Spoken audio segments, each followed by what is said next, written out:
Halo saudara-saudaraku, ketemu lagi dengan saya Hairudin Lubis, praktisi meditasi yang akan berbagi pengalaman tentang apa itu meditasi. Kemarin kita sudah ceritakan bagaimana proses dari meditasi hingga sampai ekstasi, dari mulai konsentrasi, kontemplasi, ekstasi, dan saat ini kita akan berbagi pengalaman dengan apa itu meditasi.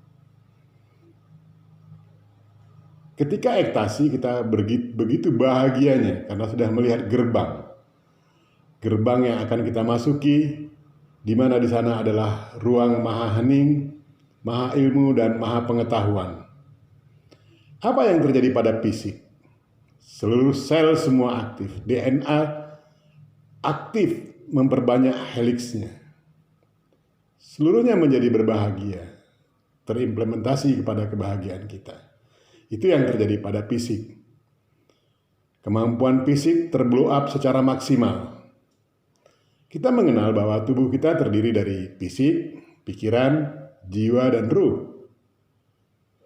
Jadi sejak awal kita mulai konsentrasi, kita sebetulnya adalah mengolah kesadaran dan pikiran. Saat ini kesadaran siapa yang sedang bangkit, yang sedang mau menuju atau merasakan ruang maha hening, maha ilmu, dan maha pengetahuan itu. Kalau kita lihat dari proses awal, yang pertama kita berkesadaran fisik dan pikiran. Berikutnya bangun menjadi kesadaran jiwa, hingga sampai kontemplasi. Terus masih kesadaran jiwa sampai ekstasi. Artinya kesadaran jiwalah yang akan mengalami ini, yang berikutnya akan terimplementasi pada pikiran. Pikiran akan merasakan itu. Dengan pikiran merasakan itu, maka seluruh aspek tubuh kita merasakan itu juga, kesadaran itu. Karena pikiran adalah komandonya. Akal hanya berupa akal ketika dia hanya berkesadaran akal, ketika tidak ada kesadaran pikiran yang memicu akal untuk bekerja. Demikian juga nafsu dan ego. Rasa tetap hadir, karena rasa masuk ke rasa yang tertinggi. Rasa yang bersumber dari keilahian. Kita masuk ke gerbang itu, dan pada sensasi yang terjadi, tapi tidak semua orang sama, dari perlakuan fisik, kita dapat tengarai bahwasanya untuk masuk ke dalam ruang meditasi, kita akan dihadapkan dengan cahaya putih yang maha bening. Kenapa demikian? Simbol-simbol saraf mempunyai pendar-pendar cahaya. Pergerakannya bisa ditengarai dengan pendar cahaya. Seperti cahaya yang ada di ujung kepala, yang disebut dengan cakra mahkota ini, yang saya sebut dengan simpul saraf pengetahuan, diawali dari warna hijau. Yang di tulang ekor, yang di ujung tulang ekor dimulai dari warna merah. Berubah, bening menjadi sebening-beningnya. Ini adalah ilmu pengetahuan. Ketika semua warna bercampur, warna cahaya maksudnya, ketika warna cahaya semua bercampur, yang warna-warni cahaya bercampur, maka dia akan menjadi warna putih bening. Berbeda dengan warna cat. Warna cahaya disebut dengan subtraktif mixing, percampuran warna cahaya. Nah, percampuran warna cat disebut additive mixing, percampuran cat. Nah, ketika cat warna-warni dicampur menjadi satu, dia akan menjadi warna hitam. Itu perbedaannya. Maka oleh karena percampuran warna tadi, setiap simpul saraf mengeluarkan warna-warni. Dari mulai hijau, kuning, biru, segala macam. Hingga di ujung tulang ekor kita memiliki warna merah. Nah, berpadulah warna-warni ini dalam kesatuan yang seimbang, maka dia akan berbuah wujudnya menjadi cahaya bening. Itu yang akan kita lihat dalam masuk ke alam meditasi. Apa yang terjadi? Kita akan patuh total. Patuh total terhadap kehendak Tuhan. Melepas semua kemelekatan selain kepadanya. Dan kesadaran ini direkam oleh pikiran. dirasakan oleh pikiran. Maka setelah kita masuk ke dalam suasana ini, kita merasakan patuh total, itu yang akan seyogianya kita bawa dalam kehidupan sehari-hari kita. Kita menjadi berkesadaran keilahian, di mana kita akan patuh total dan memenggal semua kemelekatan selain kemelekatan kepadanya, kepada Sang Maha itu. Banyak kecerdasan-kecerdasan yang dapat kita ambil dari sini. Kecerdasan kesehatan, kecerdasan pikiran, maksudnya kecerdasan berpikir, kecerdasan lain-lain, banyak sekali kecerdasan. Kita dikenal dengan ya emosional, spiritual, quotient, intelektual dan segala macam. Tapi sebetulnya banyak kecerdasan. Nah, ini adalah teori yang bisa masuk ke dalam ruang maha hening, maha ilmu, dan maha pengetahuan. Tapi sebelum kita bisa masuk ini, kita bisa rekayasa. Apa yang menjadi masalah kita ketika kita memeditasi? Misalnya kesehatan, kita bisa rekayasa. Meminta agar supaya kesadaran kesehatan itu hadir dalam tubuh kita, terbawa dalam, sehingga kita bisa sembuh. Artinya apa? Artinya sel akan mendengar doa-doa itu, dia akan mengarahkan kemana doa kita diarahkan, sehingga dia akan perbaiki daerah itu gitu. Cuma fokusnya jangan pada yang sakit, tapi lebih fokus kepada Sang Maha Penyembuh. Demikian juga dengan kecerdasan, demikian juga dengan kebutuhan-kebutuhan yang lain, kita bisa rekayasa. Jadi coba kita lihat apa yang terjadi dalam proses meditasi, apa sebetulnya yang dimeditasikan gitu. Kita lihat awal. Waktu konsentrasi kita berpikir bagaimana pikiran supaya patuh. Artinya kesadaran pikiran yang beserta kesadaran fisik akan patuh. Tapi yang paling penting adalah kesadaran pikiran. Kesadaran pikiran kita tingkatkan menjadi kesadaran jiwa. Kesadaran jiwa naik ke kesadaran jiwa, maka kita bisa masuk ke dalam kontemplasi dan berikutnya ekstasi. Fisik, pikiran, dan kesadaran, itu poinnya. Poin dari meditasi itu sebetulnya. Pikiran, fisik, dan kesadaran. Semua aspek tubuh tidak akan bisa berkehidupan ketika pikiran tidak berkesadaran. Akal punya kesadaran akal. Tapi tidak menjadi akal yang betul-betul produktif ketika tidak dipicu oleh pikiran yang memiliki kesadaran apapun. Komando yang yang kita kabarkan bahwa pikiran adalah komando bagi fisik, dan itu artinya komando bagi seluruh aspek yang akan menggerakkan fisik. Jadi yang tunduk kepada pikiran adalah fisik itu sendiri, maksudnya badan tubuh fisik, dan indera-indera. Indera bekerja tidak lagi bekerja ketika tidak dipicu oleh kesadaran pikiran. Indera pengetahuan juga demikian. Indera spiritual juga demikian. Kita ulangi lagi. Indera pengetahuan adalah mata, hidung, telinga, sidik jari, kulit, itu indera pengetahuan. Dengan indera itu kita berpengetahuan. Indera bekerja adalah berbicara, memegang, berjalan, buang air besar, buang air kecil, makan dan minum. Indera spiritual adalah pikiran itu sendiri, nafsu, akal, ego, dan diikuti oleh rasa. Semua tidak bekerja ketika pikiran tidak memiliki kesadaran. Nah, pada saat meditasi itu, pikiran tidak memiliki kesadaran yang lain kecuali kesadaran meditasi. Sampai mana meditasinya? Ketika hanya baru sampai ekstasi, berarti dia masih kesadaran jiwa.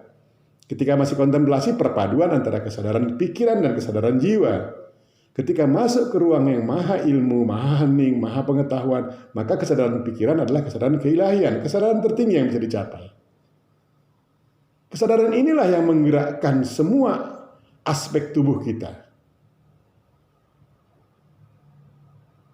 Inilah yang seyogianya menjadi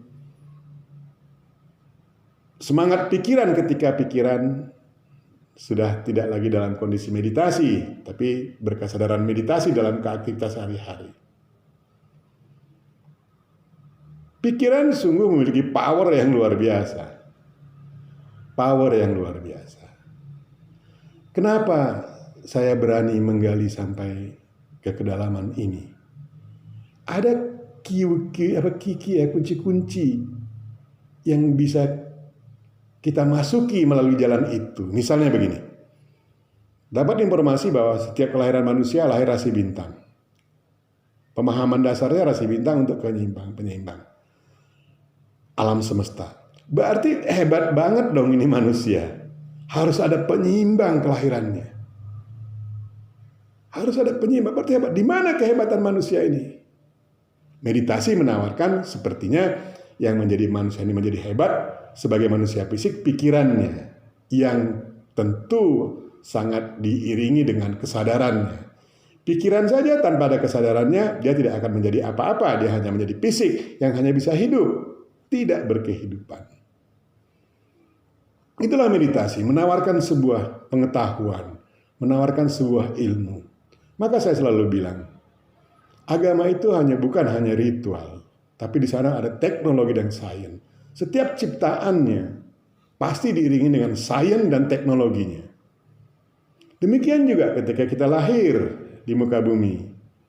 Jiwa akan menerima konsep kelahiran itu kembali karena itu adalah anugerah Tuhan, maha kasih sayang Tuhan. Dan jiwa tahu bahwasanya kelahiran akan diperbaiki, akan memperbaiki jiwa itu sendiri.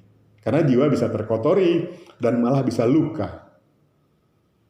Berarti kesadaran yang dibawa ketika dalam kandungan adalah kesadaran jiwa. Makanya jiwa dia tenang aja. Tapi begitu melahir dengan frekuensi yang berbeda, masalah frekuensi. Frekuensi yang berbeda antara dalam kandungan di luar kandungan, lupa lagi tuh. Apa yang harus diingat-ingat untuk bisa mencapai kebahagiaan yang menuju takdirnya itu lupa karena ada perbedaan frekuensi kerja antara kandungan dengan di luar kandungan. Nah, meditasi akan menyamakan frekuensi itu gitu. Mencontoh dari keadaan bayi yang dalam kandungan. Terkait dengan kekuatan pikiran.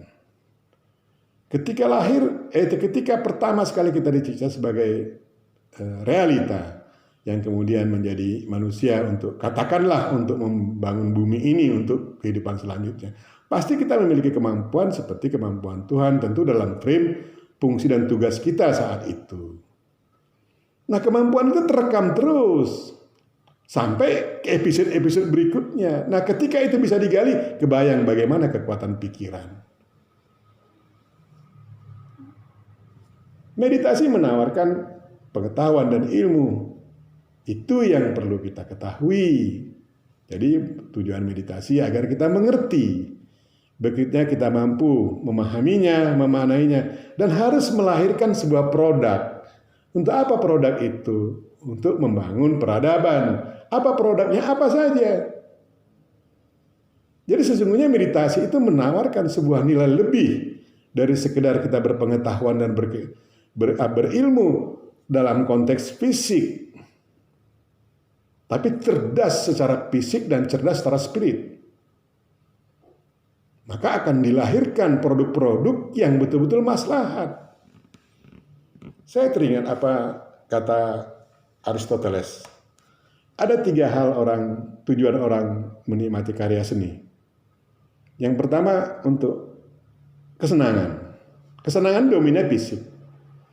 Ya kesenangan lah makan, minum dan lain-lain. Yang kedua kebahagiaan, pertemanan, persahabatan, keluargaan, kebahagiaan. Yang ketiga karena maslahat. Apa maslahat?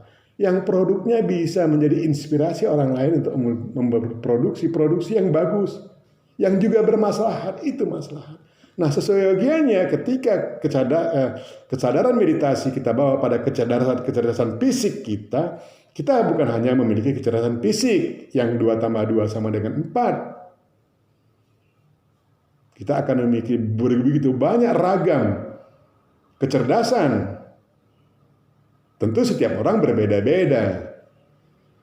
Nah, perbedaan-perbedaan yang didapatkan dari meditasi inilah ketika dirangkum menjadi satu, dia akan menghasilkan sesuatu yang benar-benar maslahat. Dan kita akan cepat, terjadi proses percepatan kita untuk mencapai takdir kita. takdir yang harus kita capai. Karena pertama, takdir itulah yang dititipkan untuk kita. Ketika kita melenceng dari hal-hal yang harusnya mencapai takdir, ya harus kembali lagi. Nah, kelahiran itulah kesempatan. Meditasi teknologinya untuk mencapai bagaimana kita bisa berkecerdasan spiritual yang mampu menelurkan gagasan-gagasan atau produk-produk yang betul-betul maslahat, komprehensif.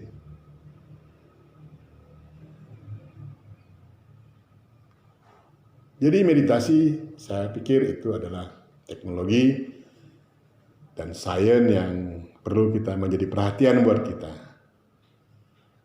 Paling tidak kita tahulah apa yang harus dilakukan dalam meditasi. Tapi intinya meditasi itu tiket utamanya saat ini yang saya pahami adalah kenali akunya aku. Karena terlihat jelas tadi. Ketika kita mengenali akunya aku, kita mengenalin siapa itu pikiran, siapa itu fisik, siapa itu jiwa. Nah, setelah kita mengenali itu, gampang mengurainya. Itulah yang menjadi kata orang, oh meditasi yuk biar tenang. Kenapa kita tenang? Karena kita tahu, kita mengerti, berikutnya memahami, memaknainya. Kalau kita udah mengerti, nggak ada stres lagi. Nggak ada lagi tegang, nggak ada lagi apa, semua berbahagia. Saya pikir itulah meditasi yang ditawarkan meditasi. Dan banyak hal yang ditawarkan meditasi. Sampai di sini dulu, besok kita akan bercerita tentang bagaimana kekuatan pikiran. Tetap sehat dan bahagia. Sampai jumpa. Ayo meditasi.